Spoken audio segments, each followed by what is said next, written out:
Hey everybody, welcome back to Video Game Esoteric. I got a really fun and random episode for you guys this Friday because my wife and I were watching Top Gun Maverick in theaters, and I leaned over and told her a nerdy fact about Sega's relationship to Lockheed Martin, and she told me if I didn't make a video tying Top Gun to Sega that would be a dumb move, so here we are. Before we get too far involved though, do me a huge favor, go down below, hit like, subscribe, and that notification bell definitely helps us out. And if you feel so inclined and want to support the channel, we got a Patreon link down below as well. But trust me, I'm going to tie Top Gun to Sega, and I'm going to do it really easily. But how does Maverick, this guy right here giving you the thumbs up, have anything to do with this guy, Sonic the Hedgehog? It's a really fun story, but we have to kind of set the table to get there. But trust me, this isn't clickbait, it is an actual video about this. But if you haven't seen Maverick yet, no spoilers, but there is an experimental plane made by Lockheed Martin with the Skunk Works logo on the tail. Now, Skunk Works is the arm of Lockheed Martin, what used to be Lockheed and Martin Marietta before they merged, and they develop planes. But the company does a lot of other things too, including inventing Real 3D. You'll see the copyright down here on behind enemy lines. So what is Real 3D, you're asking? Well, it is a graphics chipset that was developed by Martin Marietta in conjunction with Lockheed Martin. They're defense developers, and Lockheed merged with Martin Marietta to become Lockheed Martin. You'll even see here that Desert Tank on the Model 2 was designed in part by Martin Marietta, and they have a defense contract with the United States government developing planes and other military equipment. So Sega was doing business with these developers of this hardware to be able to create arcade boards. You'll see that Martin Marietta logo in the bottom, and that company existed when they were working with Sega on Model 2, but they ended up merging with the Lockheed Corporation to create Lockheed Martin. One part Lockheed, one part Martin Marietta.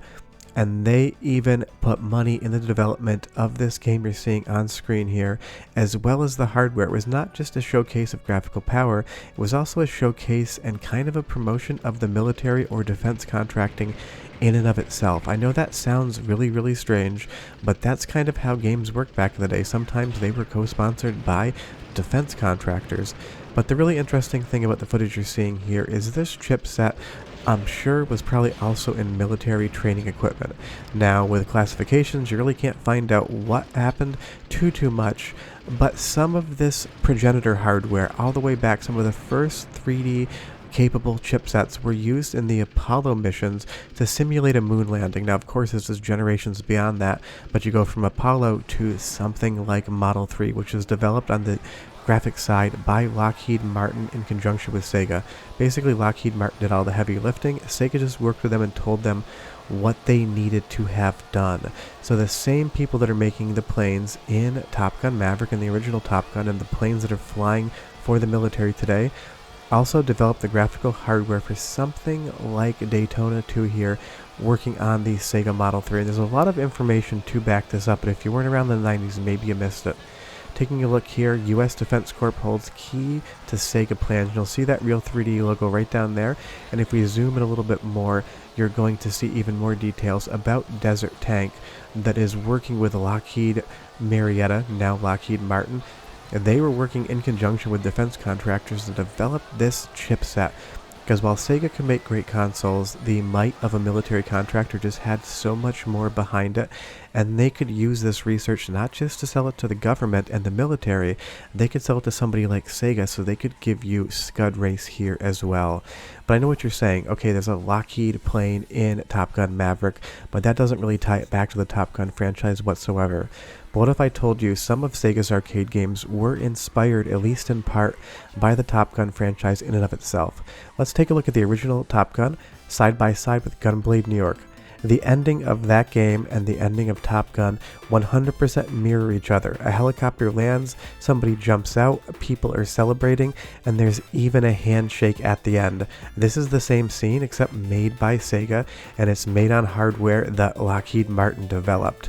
And even though the Naomi was not developed by Lockheed Martin, even though it was supposed to be, I'll get to that in a few minutes, Sega keeps using fighter jets in their games. Sure, it's a tenuous connection, but this kind of feels like it could easily be a Top Gun game if you just put the franchise on top of it. And Sega is still in the Tom Cruise business because there is a new arcade cabinet from Sega for the Mission Impossible franchise. Now, I've never seen this cabinet, it is brand new, so unfortunately there are no captures of it, but it does exist and it involves Tom Cruise. But going around, it's so interesting how many different franchises were on the Model 3 hardware and how so few people know that it was made by a defense contractor. Something like Jurassic Park 3 here looks absolutely incredible, and the interesting thing about the Real 3D chipset from Lockheed Martin is it had a very distinct look. Lockheed Martin set the tone for what Sega games are going to look like in the 90s in the arcades. But going back over to some more resources, period accurate pieces, is talking about the new graphics waves at an arcade show in 93, and that's when some of the Lockheed Martin technology was being showed off coming to Sega arcade games soon. And of course, they were talking more about Model 2 than Model 3, what we're looking at right now, so we should probably pop back over to Model 2 and talk about how that also influenced potentially the successor to the Sega Saturn, as well as the early development of the Dreamcast. But taking a look at something like House of the Dead 2, this is an iconic look, and it is so fun to think that the same company that develops supersonic planes for the military and fighter jets and probably many other things we don't know they even make, also put their hand in with Sega to bring us something like the House of the Dead. If it wasn't for Lockheed Martin and Martin Marietta and the Real 3D chipset, the House of the Dead would look completely different, and that's so interesting. But part of the fun story is how this look almost continued into Sega's future, because the reality is, if you've ever played the port of House of the Dead on the Sega Saturn, it is absolutely ugly by comparison to this Model 2 footage here. The Saturn was a nice system, but Sega realized they needed to do something different because it was failing. But if we move over to a Saturn game, it's got a nice look to it, but it can't do anything that even looks remotely close to the Model 2. So what was Sega's solution to something like this?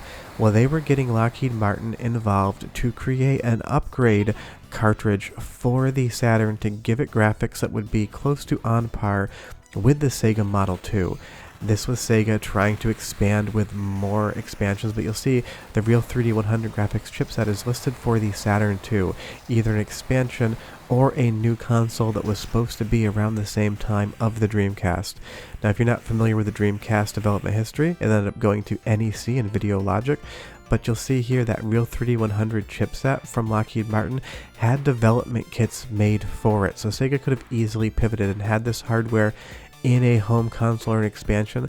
They even have developers guides on how to use it. And this plan went so far that in the original planning for the Dreamcast and the Naomi, they were still working with Lockheed Martin to try to develop something. They were talking about bringing Model 3 graphics home. There's even a mention of the 3DOM2, one of my favorite cancel consoles of all time. But there's talk of Lockheed Martin developing the Dreamcast for Sega. Now, it didn't have the Dreamcast name then, but that's how close you got to having Model 3 to Model 3.5 graphics at home from Sega's successor console to the Saturn. But the same people that made the model of that plane in Top Gun Maverick and made all the planes that the military basically currently flies in war zones and otherwise, also made the hardware where Sonic the Fighters runs, and that's just a really weird connection to make, but that is the absolute truth. Now, it's unfortunate that in this game you don't have Maverick as a playable character. That would have been incredible, all jokes aside. Lockheed Martin and Martin Marietta set the tone for what Sega hardware would look like in the arcades in the 90s up until the Dreamcast and Naomi came out, and that is the tenuous but also real connection to Top Gun and Top Gun Maverick. It's a fun video, it's a weird video, and I hope my wife was right and this gets some views. I have videos throughout the week, and I will see you guys next time, but yeah, go watch Top Gun Maverick, it's amazing. Bye bye.